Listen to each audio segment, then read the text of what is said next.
When it comes to everything fantasy football, you have to ask one question.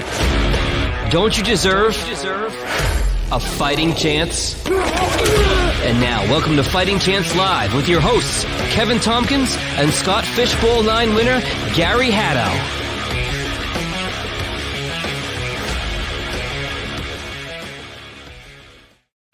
Ladies and gentlemen, welcome in to Fighting Chance Live. He's already ready. I'm ready to go. And the man below me, he's ready. You know him, Stompy, Scott Fishbowl 8 winner. What's good, brother? Oh, is he muted? He got muted.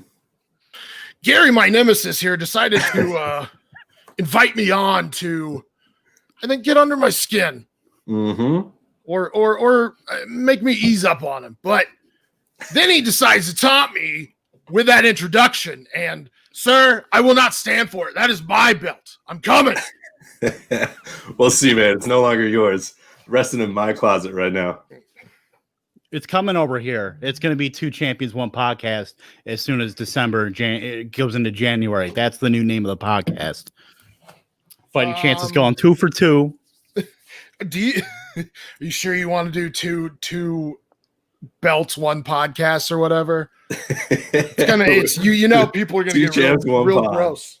The things we're gonna be showing people. Just dropping knowledge in every hole. Ugh. Wow, that went off the rails. Well, I apologize for that. Dude, no apologies necessary.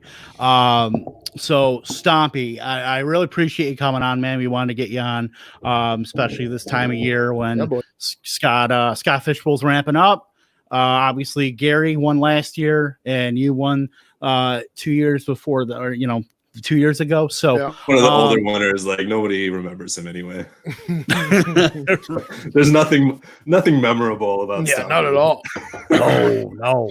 I hope you guys shared that, but I hope a lot of people saw that again because I felt good about that.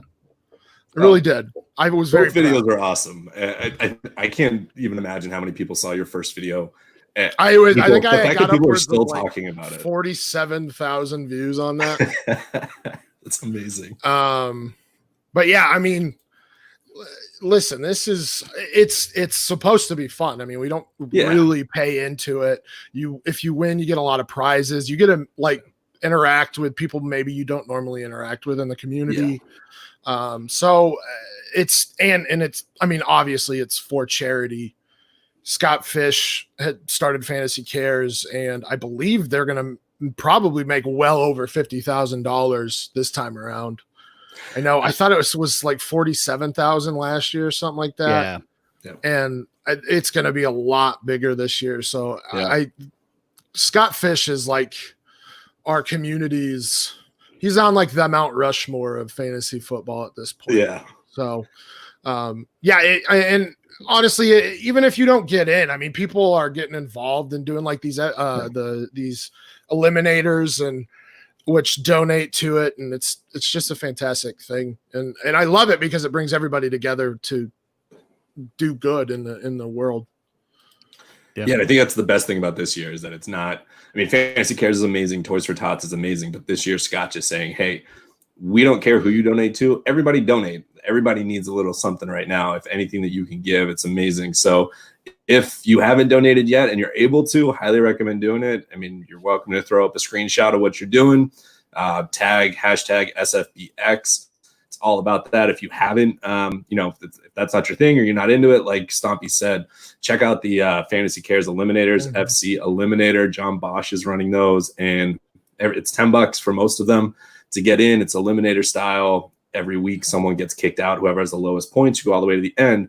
But of the $160 raised per league, so it's 17 teams, I think $50 goes to the winner and everything else gets donated. And I think that is going direct to Toys to Tots. So it's just awesome. And there's a ton of different ways to get involved. And again, if you're not involved, like if you're not in the tournament, you will be somehow involved because Twitter gets taken over. At least fantasy football Twitter gets taken over. And it's, you know what, we're 3 weeks away, I think. Yeah. Maybe 2 weeks away. Crazy. Yeah, this is great. And I'm going on the Podathon Sal Lito has got that going. And this, what's it, in 2 weeks or 3 weeks? And they're already at 88-81 right now out of that $10,000 goal. Yeah. It's crazy. It's and people are very generous in the fantasy community, and it's fantastic. I mean, but even like it's inspired a lot of leagues to do charity stuff. Yeah. I know I'm in a league that does, or a couple leagues that do charity. I know the IDP site is starting for Autism Speaks, so kind of the same type of thing, but just for Autism Speaks instead of Fantasy Cares. So yeah, I mean, Scott started kind of a revolution here, and it's turned into good things. If I can just pump one thing. So I'm in Salvatore Stefanil. If I'm saying that right, it's at SalPal, the number 2. I'm in his FC Eliminator that is kind of like in the middle of going, and actually just started up. And in the DM, someone said, how much would we need to donate to get you to take Blake Bortles in the first round? And he said $110 donated. His go-to is Alex Smith Foundation. And of the 16 of us, not including him, we have now raised $350 all donated for Alex Smith Foundation. So Blake Bortles was the 103 pick. And someone else said, you know what? If you're going to do that, I will match not the money. You get to pick who I pick. And he said, that's it. You're taking Jared Stidham. I want you to take Jared Stidham. And that's the 101. They're getting the first overall pick. That's awesome. One guy hadn't been in the DM at all, and he all of a sudden looks at the draft board. He's like, wait, what the hell is going on? That's awesome. It was good times. Oh, that's great. That's so great. I love it. Yeah, this is really, it's my favorite time of year. Last year was my first Scott Fish. Well, I believe, Gary, it was your first as well. Yeah, it's just, I had no idea going in, what to expect, and just absolutely blown away by the generosity of others. And, last year I was not in a great position I just made the move to North Dakota from New York. So, couldn't really do much, at least then, but, glad I can, do my part. And, it's all you can do is just do your part, whatever you can. 'Cause, we have it lucky, compared to a lot of people. So anything I could do to help, absolutely 100% more than willing to do it. It's great. So I just wanted to jump in real quick for anybody that's listening and you're kind of used to us doing Dynasty or Redraft. This is not going to be one of those shows. We are solely talking about Scott Fishbowl and kind of all the stuff that comes around with it, the previous leagues, this current league. And so before we jump into that, we've kind of talked about him so far. If you don't know who he is, he's the man, the myth, the leotard, the legend, Sam Lane, Stompy. If you want to, introduce yourself, where you're at, your podcast, all that stuff. Pimp yourself. Also, where the hell did Stompy come from? It's not really a overt, crazy story, but so when I went to school, my freshman year of college, I don't remember exactly what the situation was, but I was in some other guy's room playing Halo, and I think this was, because Xbox didn't have Xbox Live, so we were playing Halo on the original Xbox on LAN, and I just picked a generic name, and it ended up being Stompy.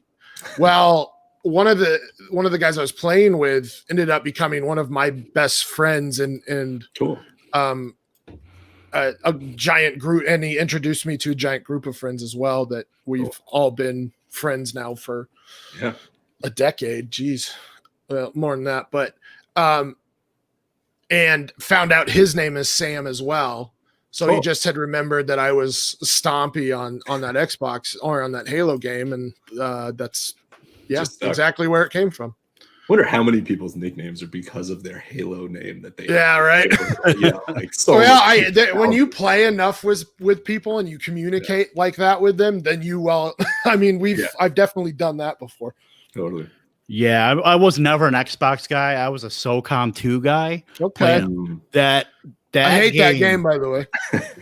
I mean, I kind of hate it now too. I think it was Zipper who made that game, but that game was the absolute bane of my existence, but I could not stop playing that game. Yeah. I don't know what it was, but just the tactical, there was nothing like it. I mean, that was when I think the PS PS2 just came online, so this was like freaking mind blowing. Yeah. But yeah, so so where do you rank? Where do you do that stuff? Sorry, Kevin. So I started a website with my partner Matt Williams. It's a consultation website, I guess, called FF Mercs. It's at FF Mercs on Twitter, ffmercs.com. So yeah, we offer a bunch of services for fantasy football and fantasy baseball. We got a great handful of guys that will be, or handful of mercs or consultants. I know Dynasty Outhouse, John Hogue, Superflex dude, Shane Mosier. Nice.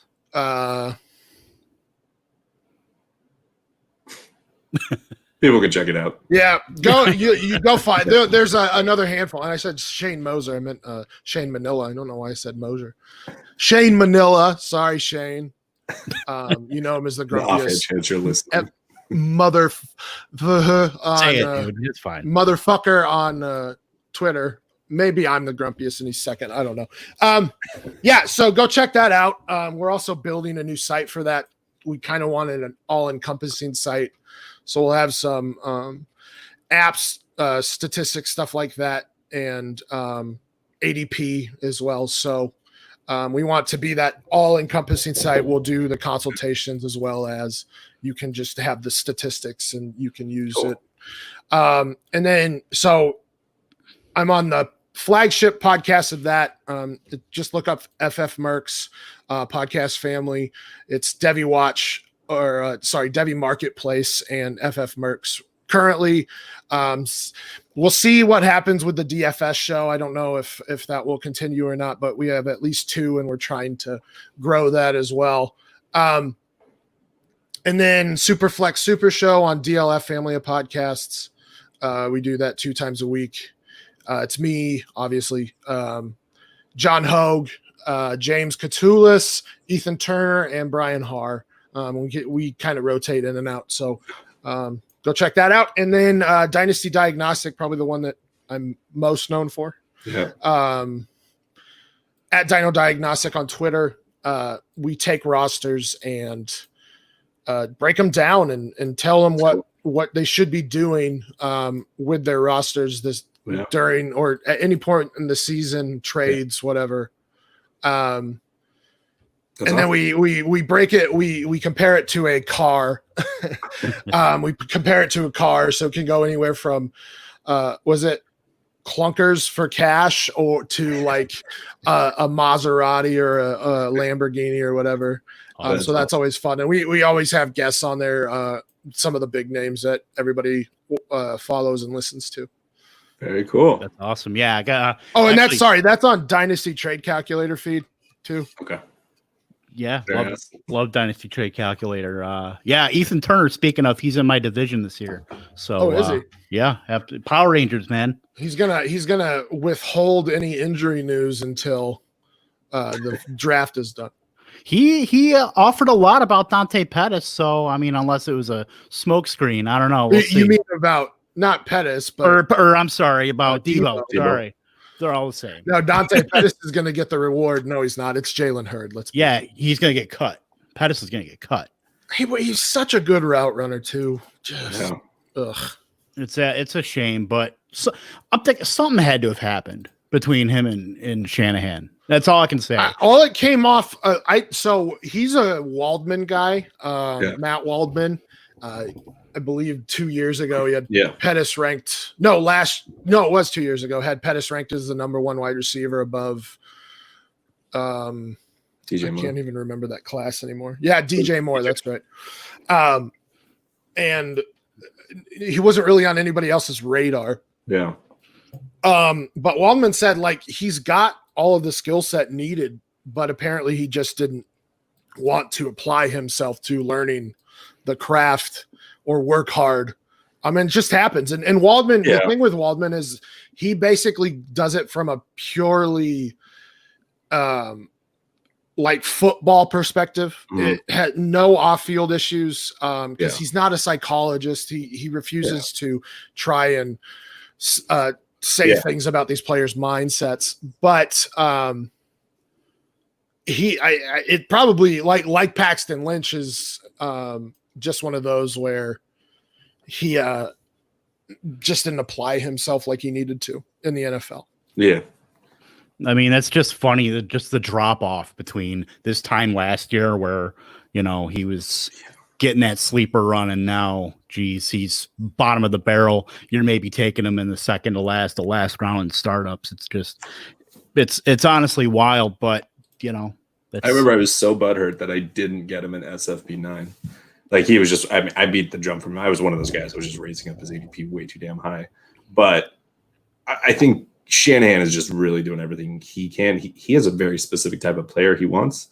And I will not go on my rant other than to say, I think this is the year where he finally has all the tools that he has wanted. Like he has his perfect toolbox, assuming that no more injuries occur. Or did you guys see that like someone on the Niners tested positive for COVID at their workout? And it's just like, man, it's already starting with the Debo's foot.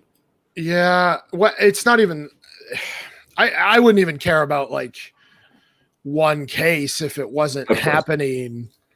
Yeah. In every sport. 23 Clemson football players tested positive. 10 Texas football players tested positive. Yeah. And then you had like guys like Zeke and another couple Cowboys and Texans test positive. And I don't know how we ignore that we may not have sports this year. Yeah. My wife asked a question, which we were going to get to later. And it really was like, when's football going to be over? And her intention of, I thought she was joking, but her actual intention was like, do you guys talk about this? And I was like, we're just trying to remain optimistic because like, what the hell else are you going to talk about? Yeah. Like there's nothing you could say. If the season doesn't happen, it doesn't happen. We'll start talking about 2021 in July 2020. I feel like this week has been has made me start to be like, all right, this is less than 50% chance this is happening. Well, and it's one of those things where it's like, okay, they're going to test 3 times a week, which going to take forever for an entire team and staff.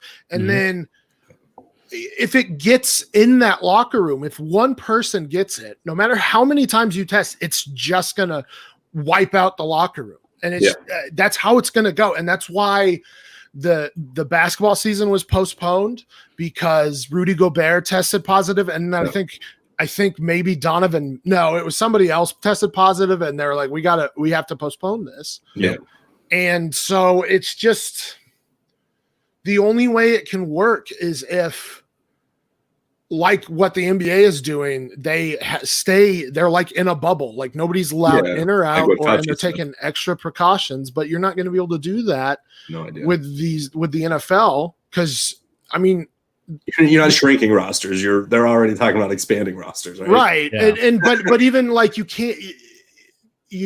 can't travel with or go to one place with 32 teams, because that's tens of thousands of people that need to stay somewhere, and you're not going to play like 2 games a day on the field. Like it's just not going to work out. Yeah, there's no way. So I just can't. I mean, baseball is just imploding right now, so I don't think they're going to have a season.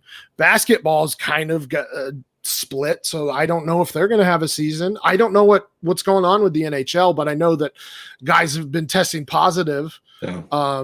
So I would not be surprised if we don't have any sports until we get a vaccine. Yeah, the only thing that I can imagine is, and this is ridiculous to say because it's not as if there has. It's a fallacy, this argument that the NFL makes so much money that they will figure out a way to make it work. But then you're like, well, if that was the case, like we wouldn't have economies that are crumbling and stuff. So you have to lay NFL has that much power. You have to lay the groundwork to do all this stuff. You can't just throw money at a problem and expect all this shit to go away. Look at other countries. Look at like Japan and in Korea, they're playing baseball. Japan, I'm a wrestling guy, so New Japan Pro Wrestling is starting to have shows, because they've been very diligent about their testing and about, doing what we're supposed to be doing. But there's just a lot of egotistical people in important positions that are just kind of brushing this off to the side. And this, what we've seen this week is really, really sobering to all of us. But by the way, it's not just sports though. Like no, states are. I live in Texas. Increasing. Well, there you go. I mean, Florida, Arizona, Texas. Yep. I'm sure there's several other states that are Georgia.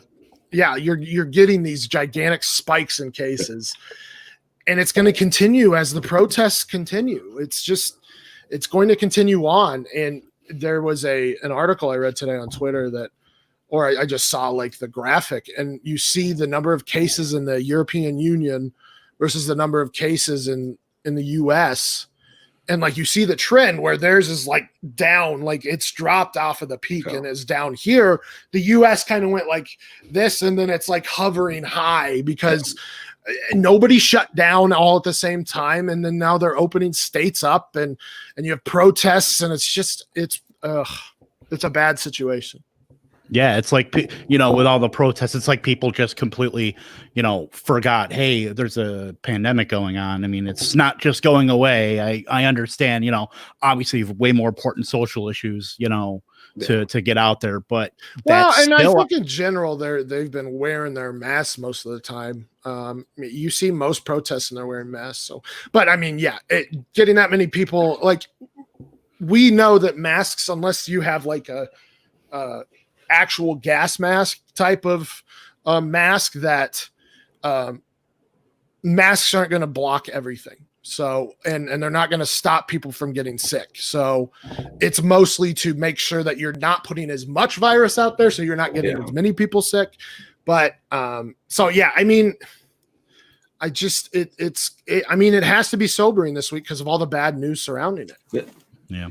If I may, I'm going to jump us back to probably a good idea. To fake football. Let's get back to the fun. I start ramping up and then I start yelling, and it's we're good. Then you get Twitter suspended. Yeah, all the time, all of it. That was fun. I'm suspended. I've been suspended twice in a month, but whatever. They can't keep you down, man. The snowflakes are, or the people who use the word snowflake are being snowflakes.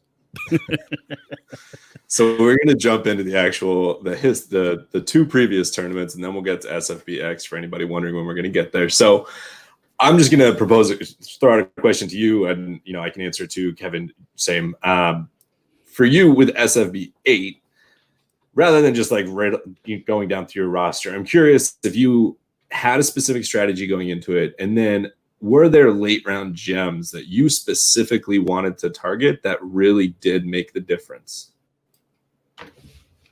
Well, I think the one that made the most difference was George Kittle. Okay. George, when you got him? Yeah, I think. Well, I'm now I got to pull it up because I forgot that we were going to talk about it. But it was in the mid rounds, so he had an okay rookie season, and then he in around like tight end 8 to 10 type thing was kind of, I think, his range. I think so. Yeah. So and I got him a little bit later, I probably like the 6th round. Yeah. Whereas like last year he was going in the first. Yeah. Or at the very least the early second. Yeah. Because of the scoring. The last 3 years have been tight end premium, but so he was definitely one. Philip Lindsay, who I'm a Broncos fan, so I was on him early. So I was able to get him pretty late. Jared Goff, the year that he really broke out. After going from being shit to being something. Yeah, but at the same time, he was up and down. And then the second half of the season when he got into the cold, he was not good. And then I had Trubisky the year that he was good, and he kind of took a crap in a few games. Yeah. I was pretty deft on the wire, which helped me out a lot. But I think George Kittle probably made the biggest difference. And there was some questions about CMC going into his second season. Yeah. If he can take a full load, he wasn't efficient in his rookie season. And I was like, are you kidding me? He had this, it was a minimal amount of touches. Yeah. And he was the RB10 as a rookie. And he was sharing the load with Jonathan Stewart. And I was like, all right. And this, I could call John Hogue out here. He's doing this with Kamara too. And even though Kamara was RB9 last season without touchdowns. So whatever, John, you go ahead and sleep on Kamara. But yeah, so I got Kamara CMC in the first and second, and I think I had Joe Mixon as well. I'm trying to locate my draft here. I got your roster up. I'm trying to get the draft. Gotcha. Draft results here. Are there some bad spots where you thought you were going to try and zig, and when everyone else is zagging type thing? I have established a pretty solid way of drafting, I think, where I go RB heavy, and in Superflex, I'll have 3 quarterbacks after 7 rounds, and usually I'll have at least 3 running backs. And I'll go late round wide receiver because, I mean, and this is happening to Robert Woods again, but he's been fantastic each of the last 3 seasons. Yeah. He's still the RB1 there now that Cooks is gone. And he's going in I know in startups, you've seen him in the 6th or 7th round. And I'm like, yeah. I mean, the guy's just had over 1,000 yards in back-to-back seasons. What are you doing? And he might even be better. Dude, I am banging that drum for Robert Woods. Yeah. My Twitter account is now a Robert Woods fan account. So he's going to arrive yet? I mean, touchdown regression, the 12 personnel, the red zone stuff went up as soon as they started switching to that. He's going to close that gap with Higbee and Kupp as far as getting red zone targets. I don't think he's going to get, he's not going to get double-digit touchdowns, but even if he gets 6 or 7 with the volume that he gets, slam dunk wide receiver 1, easy. So I'm looking. I did not do well on wide receivers in this draft at all. So I went Doug Baldwin in the 3rd, and that was the year that he had the knee injury. I went Demaryius Thomas in the 6th or in the 5th. When he started. Corey Davis in the 7th. Robert Woods wasn't until the 11th round, and he's kind of carried me through there. Yeah. And then I was on, like I said, I was on Phillip Lindsay. Really what saved me was my running backs, because I had Kamara, McCaffrey, and Mixon. And then Lindsay, I actually picked up off of waivers. Yeah. Oh, there's another one. I had Mark Andrews, the 21st round of that rookie season. So definitely helps. But yeah, I mean, so I kind of did not do well in terms of my draft, but who I picked up, who I ended up with was good. I mean, I was able to pick up Chase Daniel, luckily. Yeah. I had Gio Bernard picked up when Mixon went down that year. With his knee. Yeah, he was great when he was in. Yeah, he was. And so was Doug Baldwin at the end of the year when he did come back. Yeah, that's right. That's right. I do remember that. Doug Baldwin was good at the end of the season. Corey Davis had a okay season, but Robert Woods was the one that saved me. The one that actually won it for me was Dejon Hamilton. His one catch on Monday Night Football, and it was the Broncos. And I'm like, okay, my team, but I need them to do a certain amount. And I think it was points per first down was half. And they must not have counted one of them. And an hour later, they corrected. And I think they added I was down 0.2 or 0.3 to up 0.2 after the correction. And I had already said, oh, good job. You win, whatever. I only got second. Yeah. And then that happened. I was like, oh my God. Damn. Oh, and I had Chris Herndon that year too. I picked him off of waivers. So, and Elijah McGuire. I did fantastic on the waiver wire. Is what happened. Yeah, I'm looking at it right now. You won by 0.28 over Kurt Holiday. That's and how many did you win? You didn't win by much. You won on that Aaron Jones catch, right? I won like 5 minutes left. Aaron Jones had like an extra. You were playing John Paulson, right? I think John Paulson, really Tommy and I were the ones going against each other, but I looked at it today, the stat line, and it was 154 yards and 2 touchdowns, and Jones had 2 for 6 catches. That was it. And it was getting over the 150 that gave me the extra 5-point bonus. But I try to tell people this a lot. Like, I mean, Stompy can totally attest to this. Like the false bravado that comes from winning, it's just fun to do. Oh yeah, it's so ridiculous how difficult and really just how lucky. Difficult's the wrong word. Difficult only in the sense of like, holy shit, this is insane to actually get here, and the amount of luck. That's amazing. I didn't know that was coming. Nice. Just the amount of luck involved is insane. Oh, yeah. Like you said, I mean, like you won on that. I won literally the last game, the last 5 minutes of the entire football season. I mean, you have no idea. So it just happens. So for anybody that's going into it, like definitely when you're draft the guys that you want to root for. Like, yeah, I don't know. Like there's so many people, and a lot of people talk about differentiating yourself. Try not to go too crazy. Like don't draft 4 tight ends in a row. I'm still baffles me, but I mean, hey, he was, I think, actually did really well. Yeah. But I was like, Eric, what are you doing, man? You can't trade. I don't understand. Yeah. I can see it in the eliminators because the eliminators are like 1.5 first down, 1.5 per catch. And you're like, that's 3 points for a first down catch, not including yardage. But, you know, this was for anybody that doesn't know, like the tight end premium was pretty much an extra point, I think, per first down catch, because it was 0.5 and 0.5 for the catch and then for the first down. So there was a little bit of a bump. The biggest thing was the 5-point bonus this past year. And me personally, and this is just how I've always played fantasy, like I'm never going to spend up on a tight end.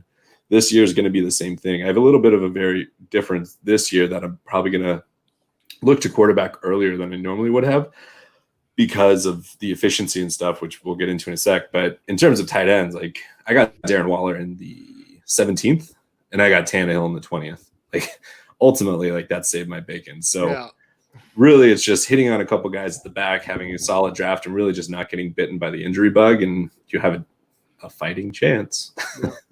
Oh, no.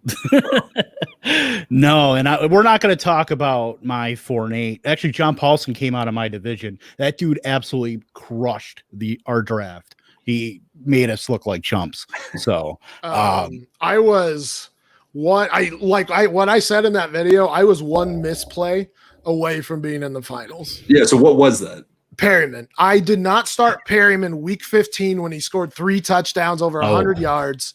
I would have to look back, but I'm sure that I made a very stupid I had to. I had Evans go out, and Perriman, nobody else was picking up players, and I got, so just got him, no issue. The thing with me was like I was so nervous and was trying to listen to people. Like, I mean, it's a throw first offense, and they're not or in Mike Evans and Chris Godwin are out. You should be playing him, and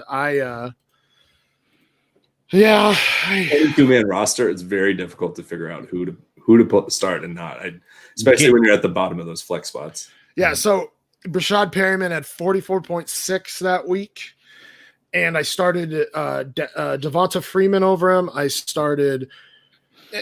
guess the issue was I probably should have started Perryman over Freeman, and I would have been in the finals. How many points did you score in the finals? I would need to look and see. Dude, Darius Slayton got me a 0. Jameis Winston got me a 7. Everybody, I was talking with Tommy about it as the finals were happening. Everybody had a quarterback shit the bed, and everybody had one player completely shit the bed. So that really kind of evened it out. And I went into the Monday night game with Aaron Jones down 40 points and was like, there's like a 15% chance that maybe yeah. So 47 points later. I got 213 points. I probably could have had 243 points. Gary at 285 points. Okay, never mind. That makes me feel better at least. I wouldn't have come close to winning, but and that's with the 0 we got from Darius Slayton too. Yeah, it looked out. So yeah, it's a crazy tournament, but given we all know what happened in SFB 8 and 9, let's jump into SFBX. I've been dreading this show solely because not that a lot of people will listen or whatnot, but it's definitely like, it's just weird giving out some of my strategy that I'm going to be going with. But I mean, like, that's what we're all here to do. It's not as if anybody's going to change their strategy just because I say something. They might, Gary. You have that kind of pull now. Yeah, you got a little bit of clout there, my man. Pretty sure that you got way more than I do. You just it's because you gotta find the thing and just hold on for dear life. You should just have the belt on your shoulder is what you needed. I actually thought that he might have it, so I didn't. Well, I wasn't gonna do it before the show to get a crown, and they didn't have them. I don't even have it ready. Yeah, you know, I wouldn't have done the belt because it would have looked kind of, I think, tacky, and I'm trying to like challenge you for the belt. And yeah, fair enough. Title unification. Do we want to talk about, so for anybody that doesn't know SFBX this year, there's a theme in this year's toys, and I'll just start. My favorite toys growing up, I was always a rollerblader, and before that, I was always into Magic the Gathering. I don't know if that's even an option this year, but those were kind of my two things when I was growing up. Yeah, I was a big Power Rangers guy growing up, so I'm happy to get in that division. Like Legos, like a gigantic trunk of like hand-me-down Lincoln Logs, which I thought about that too. But yeah, just like Power Rangers, Teenage Mutant Ninja. Every kid in the 90s had Ninja Turtles. I don't know why I was so naive when I picked that everybody was going to pick that, because I was like, oh, I remember those Ninja Turtle action figures, and so does everybody else. Yeah, I went with Wiffle Ball because, I went with Ninja Turtles first, but and then I went with Wiffle Ball because I saw 34 signups in Ninja Turtles. I was like, okay. I'm a baseball player. I actually got recruited to college for baseball. Didn't play in college, but that was a humble brag. Yeah. I just realized what I was doing right there. So I already think you're kind of cool. Now you're way cooler. Yeah, right. But yeah, I would play like wiffle ball, or we would play with like a plastic bat and a tennis ball, like all the time in the cul-de-sac I lived in. So, I mean, that always brings up fond memories. So definitely my go-to or my second choice there. Yeah, well, it's funny because I got a story about that. So I would do the same thing. I had my neighbor, and we'd always just play home run derby over our backyard fence that would separate our house. We lived next door to each other. So instead, I hit a window, and so we went to the other side. We switched to go hit to the other side, and my neighbor, who was just a complete hard ass, took every single ball that we hit over there. And as soon as so he was like, what, James Earl? Pretty much, dude, because I'm not even kidding you. As soon as I turned 18, on the other side where it's like worn in, because that was our home plate, tennis balls, wiffle balls, dude, you name it. There's probably at least 150 to 200 balls on the other side of our fence that we hit over. You had like a legit Sandlot moment. Your angry neighbor was stealing all the balls, and they're buried in the backyard. That's awesome. Exactly. Yeah, it's he was a real hard ass. He would mow the lawn. I'm not even kidding you, every day. That's the type of dude he was, and he'd do it at like 6 a.m, and I just want to throw half the balls at him. I have a story about my neighbor's lawn right now. There's a patch in the middle of the backyard that they haven't cut for months. And it's just like people come and mow the lawn, but they just go around this large patch, and we're just like, what are they doing over there? That's awesome. I don't get it. I'm very concerned. So old men in our rocking chairs. Yeah. This spot is just all over the place, man. So I'm in My Little Pony division, and honestly, I thought that the My Little Pony are going to make a badass, like kind of metal, like heavy metal avatar that I've seen a couple for that I'm excited to. That was really the reason. And then the other one was, as you know, Stompy, like so many people are like, who do you want to beat? Who do you want to play against? And a bunch of people said my name, and I was like, well, fuck it. Like, they come play in My Little Pony division. Yeah. no one came except for really a couple people. And shout out to Murph from 5 Yard Rush. Just found out he's going to be in there, and I'm a little terrified to play against him, but we'll see what happens. Yeah. So then jumping into draft slots. So the other reason I really wanted My Little Pony, knowing no one was going to pick it, I got the 101.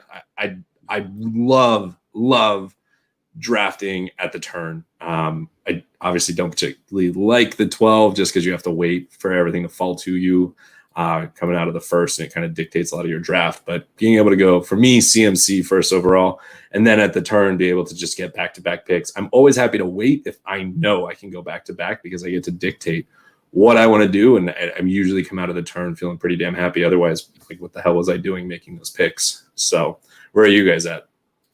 I'm at 6. I hate the turn if I can avoid. Well, I don't hate it, but I try to avoid it if I can. And the reason is I don't want to reach for players, because I feel at the turns you have to kind of calculate where you can get a guy. And if you feel that he's going to go, I don't know, a few picks before you, because you have to wait 24 picks, I just don't like having to guess that. And you avoid runs. So especially this year, you want to avoid QB runs if you can. I think in this format. So I feel a lot more in control of the draft, because I know if I do make a pick, and think that I can get a guy later, I only have to wait 11, 12 picks to get the guy. And then like I'm getting these picks at value, I feel. And then so I like being in the middle, because like I said, I can control how the draft goes, I feel, more for me. Yeah, makes sense. Yeah, I've got 102. I mean, I do like it on the turn, but I see it from both ways, because I would, before I would rather be in the middle, but I just don't want to. I don't want to get caught in runs. I want to get my guys, and if I have to, and that's the thing. You're in a tournament with 1,400 people. You got to get your guys when you can. So you're not gonna win this playing safe. I'll say that. Yeah. The biggest. So real quick, for anybody that doesn't know the scoring, we'll just kind of give a quick breakdown. So for quarterbacks, it's 6 points, per passing touchdown. It's -4 for an interception, an additional -2 if it's a pick six. Really, like, the stuff that's going to be different is that it's 0.5 for a completion. It is -1 for an incompletion. And as JJ Zacharyson said it, because I, for some reason, just hadn't thought of it this way, 67% efficiency.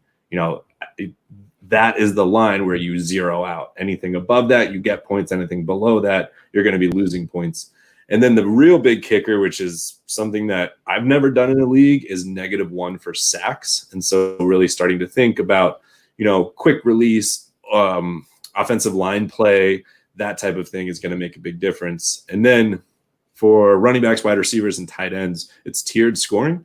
So there's a 0.5. Am I right in saying this? 0.5 for first down for running backs, for rushing and receiving. And then for wide receivers, it's 0.75 per catch per first down for receptions. And then tight ends are going to be 1 and 1. So 1 point per touchdown, per first down, and 1 point per reception. Is there anything I'm missing there? I think that there might be a yardage difference, or is that, no, that's the eliminators. So there's a tight end premium, and then you're really looking at first downs. Last year, there were these plus 5 point bonuses and whatnot, because it was video games. And so they got rid of that. So now, with that being said, are you still going to be emphasizing running backs? You can be as specific as you want. I understand if you want to stay vague. Oh, no, I don't care if people can listen to me all they want. They don't know who I'm targeting. Yeah. So yes, I mean, this emphasizes QB and tight ends a significant amount. But running backs, they're just more valuable in this format. I'm looking, and what, if you're not doing this, you should be doing this, is taking part in mock drafts, especially DLF and the DLF one, so John Hogan. Brian McDowell, because they actually have the settings in there, and you can go into my fantasy league and actually look at who did what last year. Yeah. And I'm looking at points per game, and I believe it was 16, maybe 18 running backs in the top 50, 9 QBs, and 9 tight ends, I think. And then like the receivers was only like 8 in the top 50. Crazy. So it's just like, and one of those was AB. So it's still running back heavy. Like I said, I mean, 18 of the top 50 players were running backs. Christian McCaffrey was number 2 overall. Dalvin Cook was number 5. Derrick Henry, number 7. So Zeke was 11. So yeah, I mean, running backs are going to still be extremely valuable in this format. Now, where I think I'm changing is actually at QB. Generally, I've been able to wait. I like to get 2 heavy hitter running back early and then wait on QB. But I think there's going to be, whether real or not, a perceived value bump for quarterbacks, especially because of the completion percentage and the interceptions. So there you go. They have the going for 2 rankings on there.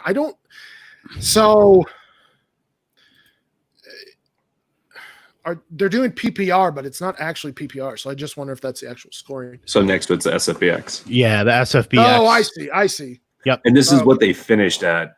I think the biggest thing for anybody that's in the tournament and trying to figure out how to gain even some sort of competitive advantage, don't just look at the season-long finishes. In MLF, in my fantasy league, look at the points per game. So you will see players that did not play that game.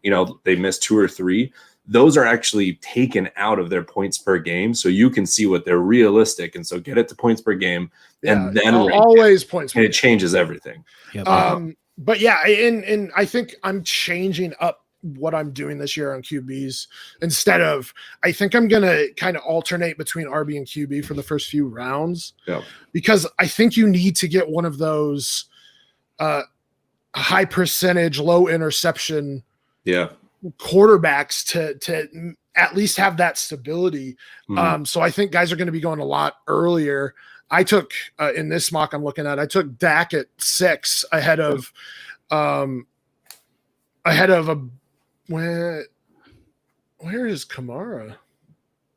Kamara probably went 5, 6, or 7 because it just depends on if Kelsey goes or not. Oh, I'm not even looking at the right thing. Sorry. I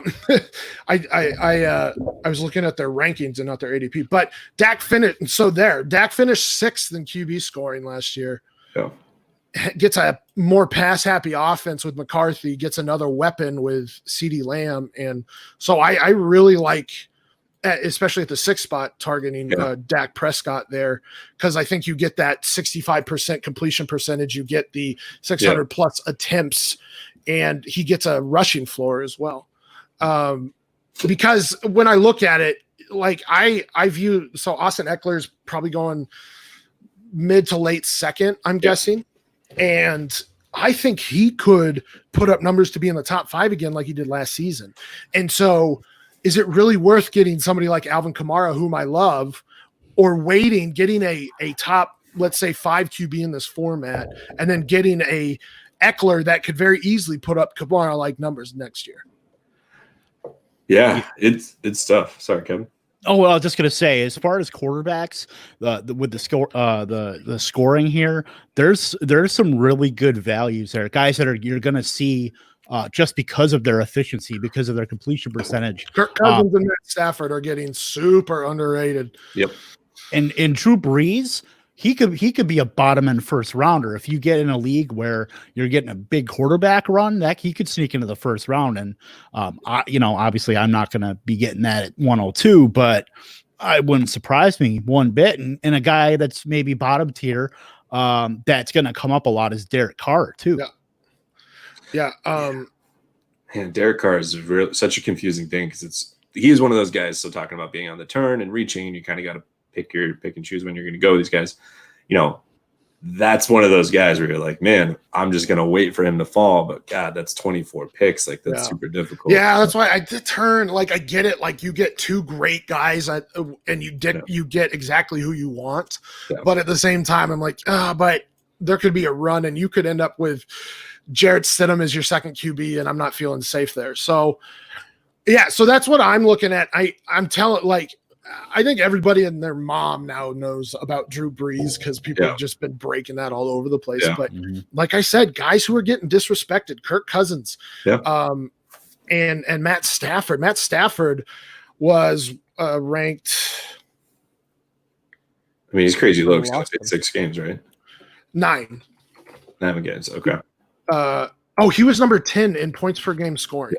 Yeah. He was the QB 5 in points per game scoring in this format. Kirk Cousins ranks 20th overall in scoring. And I don't know exactly what QB that is. I think it's probably 4 or probably 9-ish. But yeah, I mean, Kirk Cousins has been efficient and completes the ball over 65%. Yeah, now I think the average is like 65% right now, but each in 3 of the last 5 years, he's at a 69+% completion percentage. So, and he just doesn't throw interceptions. He's a very intelligent and QB who is efficient. So that's one of those things where it's like, know the scoring really, because know how this scoring is going to affect a given. Like Lamar Jackson's pretty immune. Patrick Mahomes is pretty immune. Dak Prescott's pretty immune. But once you start getting into guys that tend to throw more interceptions, I mean, you might get in trouble there. Matt Ryan was he was in this scoring, he was only 40th overall, but he tends to throw interceptions, and they're going to have to throw a lot because that defense is terrible. Yep. I was honestly shocked a bit by just how much of Josh Allen's rushing floor buoyed his value. Oh yeah. I mean, right. So he only completed 58% of his passes last year, and that was a vast improvement over his rookie season. Yeah. And so with this, he's going to get sacks because he's not a guy that's going to check down generally or throw it away because he's a big guy and he thinks he can get away. That offensive line was atrocious. I don't know if it was last year, but it was in 2018. Yeah. And they just don't throw. I mean, maybe with Diggs, they throw the ball more, but how much more? Like we're looking probably at 500 attempts, maybe 550. He's not going to be overtly high in attempts. Right. And with that, I mean, I would assume he's going to go under 60% completion percentage again. And he's going to throw interceptions because he is not a good quarterback or not a good thrower of the ball. Yeah. Because the definition of quarterback has changed over the past few years. But so, I mean, Josh Allen's a guy I'm avoiding. Totally. Pretty easy. I mean, I might be avoiding Kyler Murray too because of his interceptions and sacks last year. I mean, he was like in the QB 20s for this scoring. So while you may be excited for Kyler Murray this year, he's not a good pick for this scoring. Yeah, for this very specific reason. Yes. The other two things I just want to point out. So, like I said, I'm going to be going CMC first overall. The Bucks and the Panthers bye week is week 13. So anybody thinking they're going to sleep and get Teddy and that's going to be awesome, or get Brady because he'll be a value relative to this scoring, just know week 13 that's pretty rough. That's the first week of the finals, I believe, in Scott Fish, because it's 13, 14, 15, 16, if I remember correctly. Yep. So unless you get a bye, you are going to be without potentially, like I'm going to be without my top player in theory. So that'll be tough. I do have a question just about a player at a different position, if I can ask, and that's Dalvin Cook. So we're obviously going to be drafting July 6th. Mm-hmm. Cook should be gone by July 7th at latest in most drafts, as long as your draft doesn't just lag. How early are both of you willing to take him? Wherever he's going, and I just can't imagine his ADP is going to drop that much because he doesn't have leverage here. Yep. 0. He has no leverage because he would have to be a restricted free agent next year. and they can match whatever. But and not to mention, look at what happened with Melvin Gordon and Lev Bell that sat out. Like they didn't get the money that they thought they deserved. So he should have fired his agent yesterday. Yes. But so I don't think he has any leverage. Okay. But I think he's going way too early for me anyway. I would have to look at his ADP, but I imagine he's going in the first round. Scoring last year. I think he was the second. I think it was well, according to this, ahead of A. Jones. According to this, and this includes week 17, he was 5th overall. Okay. But and this is on MFL, so there might be a slight difference between the two. But yeah, I mean he's high end, and with the potential injuries, because I mean he is injury prone. He had the shoulder last year, he had the hamstring the year before, he had the ACL the year before that. And having like Alexander Madison, who is, I mean, a good running back in his own right. Yeah. I can't. Will you bump up Madison this season? I won't. The thing is, I try and take, like, especially in later rounds, take running backs that have standalone value. Yeah. So generally it's going to be the satellite backs. Yeah. I don't think Madison does, because if Cook is playing, he sees the field or he gets 75% of the touches. Yeah. So that's more of a handcuff thing. And I just hate the only handcuffs I really like doing is the guys that will get on the field, see the field. And if the guy ahead of them hurts themselves, they're going to get even more touches. Yeah. So I will say, go ahead. No, go ahead. Oh, I was just going to say, so Kent Wayrock is doing, I hope I said that right, by the way. He's done. I always thought it was Wyrick, but I've never actually talked to him in person. Well, please correct me on Twitter if I got that, just butchered it. But he's got his mock draft ADP for all the mocks. You know, Ryan McDowell, John Hogue. I've done a few. And Dalvin Cook's ADP right now is just over 9 right now. So 9th overall. He's gone as high as 4th overall. He's gone as low as 17. So middle of the second. Those are the extremes right now on Dalvin Cook. Where is that, by the way? I just it's on his pinned. Oh, okay. It's his first tweet. Yep. Yeah. Right. But I mean, we're not seeing a lot of deviation, really. We're not seeing a lot of people scared off. Maybe in the next few weeks, it'll be a different story, but I can't see it sliding that much. I mean, like I said, he's probably going too early for me. I mean, I might take him if he's there in the second, but I don't know if I want to take on that even small risk. If I can get Austin, just got Dak. Yeah, if I get Dak and I can get like Eckler, I would rather have Dak Eckler than a Dak Cook. Now, the potential ceiling for a Dak Cook is higher, I think, but there's also a lot more risk in my mind. Yeah. Now, if he dropped into the third, I would absolutely take him there, but I don't think that's going to happen. Yeah, it's not like a Tyreek situation where he fell to like the 5th and 6th. Yeah, so he's going 107 right now. Is that's what you said? That's the average. Yeah. Well, I'm looking at it. Well, maybe it's 8. 1, 2, 3, 4, 5, 6. So he's going 108. Yeah. So I'm actually willing to take. So I think the way my draft starts in my head, it's Mahomes, because I think Mahomes is QB1 in this format. I know that the scoring last year with his games and stuff is weird, but he also had a game where he had to leave in the middle, and I believe he didn't play a game at the end there. So I still think he's the best quarterback because he's going to have a huge number of attempts. He's extremely accurate. And he doesn't, I mean, though he does take some risks, he just doesn't throw interceptions. Yeah. So I think it's Mahomes maybe not long, but so it goes Mahomes, Jackson, Lamar Jackson.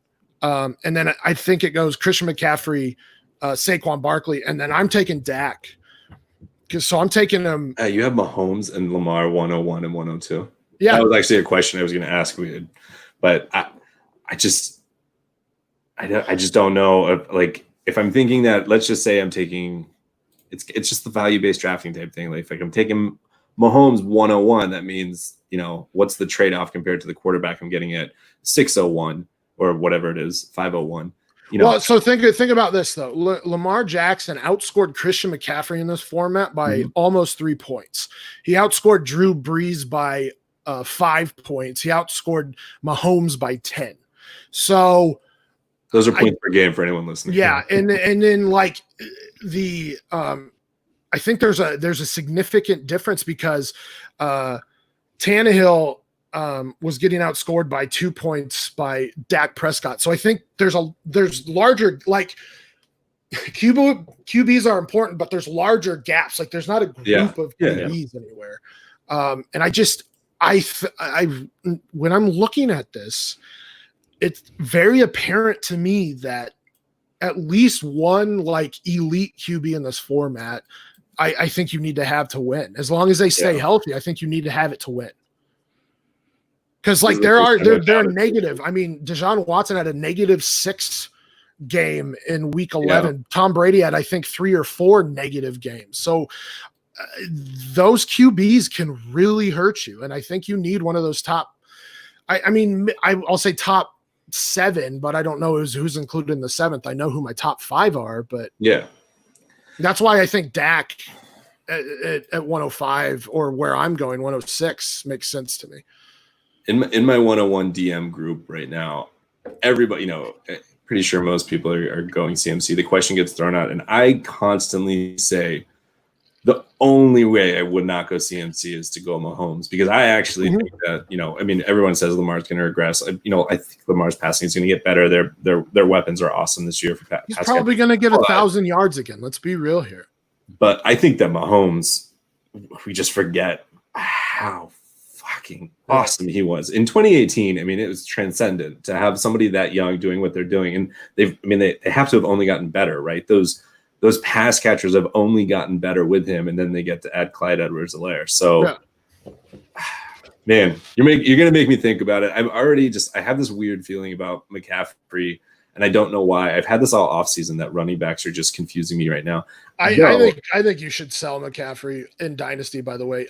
In this, I think he's in for another great year, but do you really expect 1,000 and 1,000 again? Yeah. Like, do you understand how difficult that is? And he was used so much in the red zone, but now you got a more pass happy offense with Joe Brady, and I think he's going to use like Samuel correctly. He's going to use DJ Moore and Robbie Anderson correctly. So while I think CMC gets over 100 targets again, can you expect 1,000 again? I don't know. So there was a question from Fantasy Champ, and I'm going to butcher all the numbers, but it's Fantasy Champ's 107777322. And he'd asked us just generically, we've covered a lot of it, just kind of our strategies and whatnot. The biggest thing that I want to say in terms of my strategy, and I am drafting at the beginning of like I said, 101, but I will be shocked if I take a wide receiver before round 6. I will be shocked if I take a tight end probably before round 9 or 10. I think that there is a huge group of tight ends at the back end. There are specific guys. There's usually like I have this rule that, and I heard this from Mike Wright last year. He had the Russell Wilson rule. You don't take a quarterback until Russell Wilson starts getting drafted. And I have this rule with tight ends where or any position, but specifically tight ends, I'm going to look and see. I used to want it to be Hayden Hurst, but he's just moved up so high. Once Hayden Hurst goes, I'm going to finally start looking at tight ends. And until that happens, it's just not even on my radar, because there's this group of super late, like Herndon. I love Ian Thomas, Eric Ebron, like these guys that are just, they're so flipping late that I just don't understand. And they're going to get catches. And in a tight end premium format, if you're not getting one of the top 2, maybe top 3, there's just this giant shelf. That's in my opinion. Yeah, you took 4 in a row last year, didn't you? Yep, I took 15, 16, 17, 18 were tight ends last year, and one hit. So yeah, I mean, I agree with that. After Kelsey Kittle and Andrews, I mean, I'm going to lump Andrews in there because let's be real, he had the Kittle-like breakout last year, and he's the number 1 pass catcher there. But after that, you have like guys like Ertz. I mean, I like Darren Waller a lot, actually. Yeah, I think he's getting very underappreciated. Yeah. Because if you really look at what's going on in Oakland, you have 3 rookies rookie new pass catchers. You have Ty Williams, which he's fine. Yeah. Josh Jacobs doesn't get used in the pass game. They do have they do have Jalen Richard and I just forgot his name. And Jason Witten? No. Lynn Bowden. Yeah, Lynn Bowden. Yeah. But and then there's Jason Mowitten. I don't really care. But Waller is just, Ruggs is going to be there to pull defenses away from him. I love Brian Edwards. I think he's I think here's the thing. It opens up Waller. What you shouldn't be doing is ever drafting a rookie wide receiver in any startup in any draft ever. Because you can generally get those guys for a lot cheaper in year 2. Because they generally don't. Only 8.5% of breakouts happen in the first year. Yep. And then 29% in the second year. So with the rookies and just the inexperience, it's going to be Darren Waller again, especially because Carr or Mariota are not going to throw downfield because they don't throw downfield, and John Gruden doesn't call vertical plays very often. So I think he's in for another big year where he's the pass catcher 1 and he gets 120 plus targets. So don't sleep on Darren Waller. If he falls into 7th round, probably 7th, 8th round, I'm taking him there. For me, there is a group I will skip. I don't really love Zach Ertz this year. Austin Hooper, I hate this year. By the way, this is via tight end rankings in terms of overall fantasy points. I won't take Jared Cook because Emmanuel Sanders is there. Tyler Higbee is about. I would take Tyler Higbee a little later, but I think he's probably going too early. Does she want to? What about Henry or Ingram? I'm not taking Ingram either because how can you trust him? Can you trust him to stay healthy? Nope, absolutely not. I'm not taking Hunter Henry. Jason Witten obviously out of the question, and that's where I'll start taking guys like Mike Gesicki, Noah Fant. So I'm not as I'm going way deep in terms of tight end. But if Fant and Gesicki are there in 9th, 10th round, I'll take them there because I think they're in for big leaps this year. You're muted. Can't hear you, dude. Does she want to talk? Does your wife want to talk?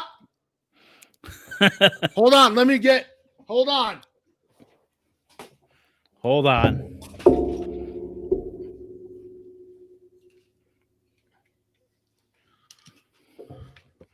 Ooh, yeah, brother. Oh, yeah, brother. Is it working? Yeah. So first of all, Gary doesn't need fancy little costumes, stuff like that. It's because he's not committed to the craft there, little lady. Are you kidding me? Our anniversary is tomorrow, and he's sitting here talking to you. Yeah. He's got his priority. Commitment? This is about competition. Listen, I'm coming to get that belt.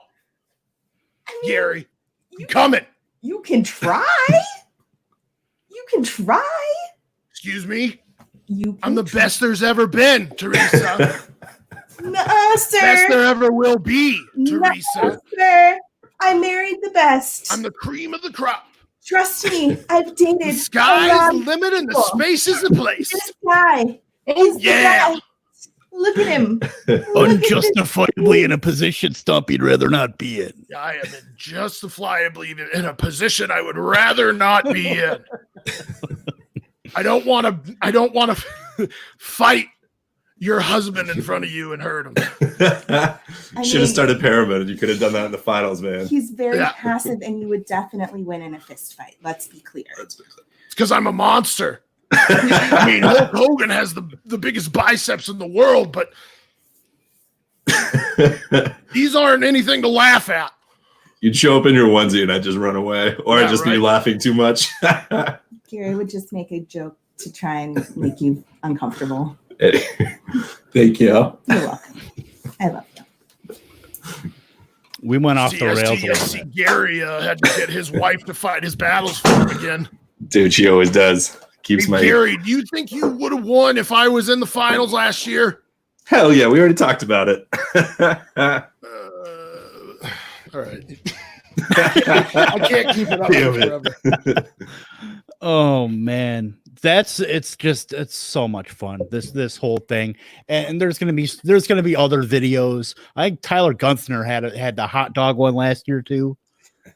I think he responded to my Macho Man last year with that. But oh man, keep on the lookout. Just follow the SFB hashtag, and you're gonna see a lot of stuff there. Yeah. Oh man, we got a couple more questions. You want to just roll through them, Gary? And we actually went through them because Drew Brees was the other one. You might have some other questions that I missed. Well, so I mean, that question was about where Drew Brees would be taken, right? Yeah. I would. I'm hesitant to take him in the first. Yeah. I don't really have to make that decision. If he dropped to 206. I mean, if I'm taking a QB in the first, I don't want to touch him. The volume there has been dropping basically every year since Kamara's been there. So I just don't know if you can trust the volume. You can trust Drew Brees. He's going to get you like 70% completion percentage. Yeah. I just don't know if the volume is worth it. I got a hypothetical then. You can have Dak or Eckler or AK and Brees. Who would you rather? Dak Eckler. Listen, Dak is going to break 600 passing attempts this year. He had 595 last year. He runs for 400 to 500 yards every season. He gets like 5 touchdowns plus rushing, and his offensive system and just weapons got better. Yeah. With CeeDee Lamb and Mike McCarthy going down there. So I think Dak has become a top 5 QB in the NFL, especially after last year when he took a gigantic step in terms or as a QB. So yeah, and the thing for me is I think Kamara's ceiling is higher, but I think Eckler can put up very similar numbers to Kamara, where I think the gap between Brees and Dak Prescott is far larger than the gap between Kamara and Eckler this year. So interesting. Kevin, where are you at with that? So when that comes around to me, I don't think Brees is going to be there at 211. Yeah. I'd entertain it because I would like to at least, because I'm at 102. I'm likely getting CMC if for some reason he drops. I've also thought about Saquon Barkley because I do want to try to just go RB robust. So to quote to quote Peter Overzet, I'm sorry. Running back robust. I want to try to stack what I can, and then take a couple quarterbacks, one with upside, one for a floor. And just kind of just roll with the punches. But if Brees is there at 211, I don't think it's way below the ADP that he's been going at. Yeah. I think he'll be gone, but I probably wouldn't have to think about it to take him there. I have honestly, this isn't Brees, but with an RB robust, I am very much toying with McCaffrey. Let's just say Drake Eckler, Drake Jacobs, whatever it is. And then like Carson Mostert, and starting off just 5 running backs and just knowing I don't have to worry about scraping the barrel later. The problem is then you're just constantly just each round being like, all right, am I going to go wide receiver? I'm going to go quarterback. Am I going to alternate? It puts you in such a difficult hole. But yeah, I don't believe in fluidity in terms of draft, unless it's like stupid value. Like if a guy drops 2 rounds, then you were expecting, you're just like, oh, okay, I got to take this guy. Yeah. I already have a stud wide receivers, but I agree with that because I think the tone is set in the first few picks of what you're trying to do. Yeah.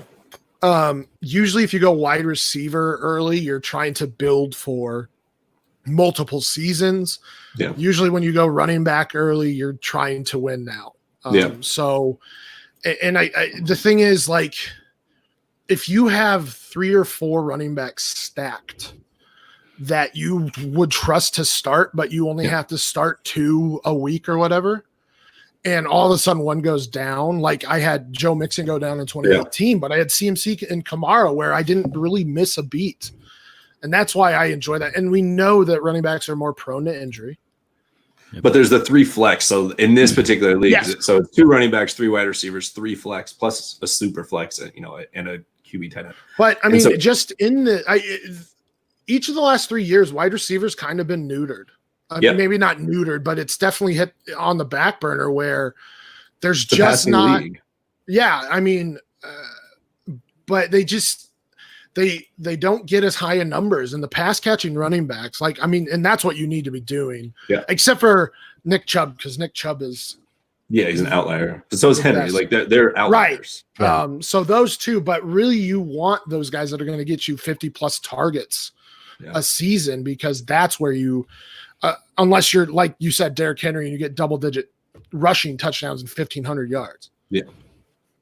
Like Miles Sanders is somebody I know Kevin really started to convince me to start liking him, and I was kind of low on him. And then just in the last couple of weeks, disregarding the Brandon Brooks injury to his right guard, it just seems like he is potentially just poised to have a massive season, and that if they can actually lean on him and have him be getting 70% of the touches, he could be a beast. And if anything, like maybe the Brooks injury allows him to drop, but I don't see a way in which Sanders gets to the back of the second round for me to take. I think there's no chance. So. No, I don't think he falls. I think he's got a nice, I haven't looked at his ADP in the mocks that have gone, but I would assume probably mid-second round. Yeah. 207 is his ADP, at least in the mocks that have been done. So, he could absolutely slip to the end of the second, beginning of the third, but I just don't see it. But maybe people worry. Who knows? But I think my final point, if I may, is it's a point that Stompy made earlier, just to reiterate, is you don't want to be on the tail end of the run. You want to be the guy that says, I'm ending the run and I'll start my own run. And so specifically with quarterbacks, because everybody freaks out that they're not going to get a quarterback. Quarterback is crazy deep. Like, fine. Like it doesn't bode well if you don't have a top 10 or 12 quarterback this year, in theory. But there are 18 to 24 very strong starting quarterbacks that will get you points. Yeah, they might get you negative. But what are you giving up to go up and get the other quarterbacks? Not telling you to punt quarterback, not telling you to go heavy, whatever you want to do, but just be very conscious of what's happening in front of you. The biggest thing that I'm seeing in drafts is wide receivers are falling like rocks. It's insane. Hopkins or Hill potentially making it to the back of the second, because people are going to go running back heavy. They're going to have a couple tight ends, and then they're going to have so many quarterbacks taken. So for me, that's the biggest, at what point am I fading one of those awesome wide receivers to stick to my guns and say, well, I want to start out with 3 running backs, or I want to start out with Mahomes and 2 running backs. So I don't know, just make sure you guys are fluid when you're approaching these things. And that's where the final point of my rant is, try and have your tiers. It doesn't even have to be tiers for this. Just have groups of guys so that anytime that you're on the clock, you're not like, oh, I hate everybody available to me. To me, that just makes me think that you weren't necessarily prepared enough to say, there is someone that I'm always liking in this range. Yeah, I mean, I agree with that. The nice thing about being in this community is you read things every day, so they're like in my brain. It's like limitless. I look at like a draft board, I can see each guy and be like, oh God, I don't like him, and then like find the guy where it's like, oh, he's good value. He could have. You could tell yourself a narrative. It's running back and QB right now are pumped up values, and they will be into Scott Fishbowl. So those are, I think you have to get at least 2 quarterbacks out of the first 4 rounds personally. If you feel like you have a chance to win. So I don't like going that early with quarterback, but I think this scoring requires it. And I feel good about guys like Eckler and guys that are going later. Nick Chubb, Kenyon Drake, I think is pretty underrated at this point. Yep, agreed. Fournette, I think, is extremely underrated at this point for some reason. Jonathan Taylor is going to. So there's guys that you would feel comfortable with starting at QB in like the second, third, and fourth rounds that you can take a QB early and just make sure you have a solid QB to start. Yeah. Absolutely. Kevin, final thoughts? I would love to see Kenny and Drake slip into that third because he's been doing that. I ran some mocks. I did a 60-person 5-league mock. I'm going to do some more this weekend, by the way. Yeah. So I'm going to put that out on Twitter. I've already had people ask me, and we'll get you into your draft slots if you already have them. But just looking at just those mocks, and you can kind of see a general consensus of where guys are getting valued. I've seen Kenny Drake slip into the third, and he's my RB6 this year in PPR. Yeah. He very easily could be RB1 this year. Yeah, absolutely. I think, they gave, I believe it's 104 targets to the running back position last year. I mean, the great ending to that he had in 2019. I think just the sky's the limit for him in that offense. Yeah. He's going to have just so many white boxes. Yeah, totally. It's good. It's going to be a fun team to watch as much as I want them to lose every single game. And the Scott Fish Bowl is going to be absolutely. I can't wait for it. It's. I'm already jazzed. I'm pumped up. I got my shirts ordered. We gave some away the other day, Gary. Yeah, it was awesome. And then in the coming weeks, we'll be doing back to some normal stuff, not Scott Fish Bowl focus. We might have one more pod if we can get some of the guys that run it on.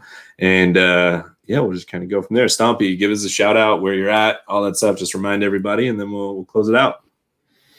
Yeah, I'm at Stompy the Bear normally. Right now I'm at Sam Stompy, my alternate account.